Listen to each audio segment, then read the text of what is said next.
Presented by Nirala Music, Chatia. Singing by Mantu Muskan. Daddy जी के पहला चल गेलो, मम्मी जी के पहला चल गेलो। तू रंगवा डालली रे जहान, डैडी जी के पहला चल गेलो। तू रंगवा डालली रे जहान, मम्मी जी के पहला चल गेलो। मारल के छहारू लाठी से, मारल के छहारू लाठी से हो लाठी टूट गेलो। तू रंगवा डालली रे जान, दुल्हा के पाता चल गेलो। तू रंगवा डालली रे जान, बाबूजी के पाता चल गेलो।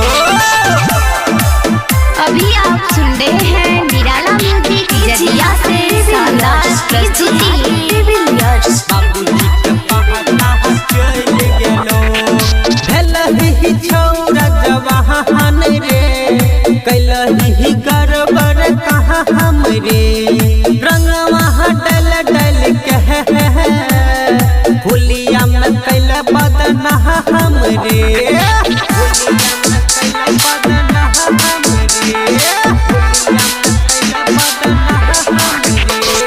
भेलहि छौरा जवान रे, कैलहि गड़बड़ कहाँ हमरे।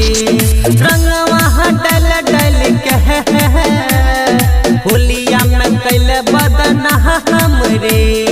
पीछे कहारी से डालली जे राम, पीछे कहारी से डालली जे राम, पीछे कहारी से डालली जे राम। पूरा दहिया रंग गेलो। तू रंगवा डालली रे जहान, भतरा के पहाता चल गेलो। बाल्टी से ढारल रंगवा जे, लोटा से ढारल रंगवा जे, भीतरी में पूरा चल गेलो। तू रंगवा डालली रे जान, मम्मी जी के पहाता चल गेलो। तू रंगवा डालली रे जान, बाबूजी के पहाता चल गेलो। Mixing by Mantu Muskan. Mummy जी के पहाता चल गेलो।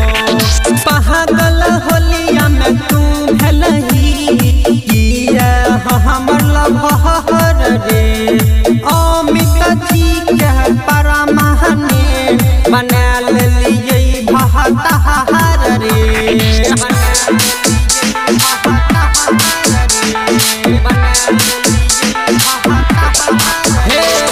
पागल होलिया में तू भेलहि, किया हमर लभर रे।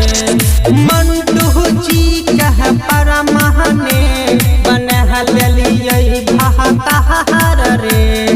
तोहरा से रिश्ता टूट गेलो, तोहरा से रिश्ता टूट गेलो। भतरा के पहाता चल गेलो। तू रंगवा डालली रे जहान, डैडी जी के पाता चल गेलो। बाल्टी से ढारल रंगवा जे, लोटा से ढारल रंगवा जे, भीतरी में पूरा चल गेलो।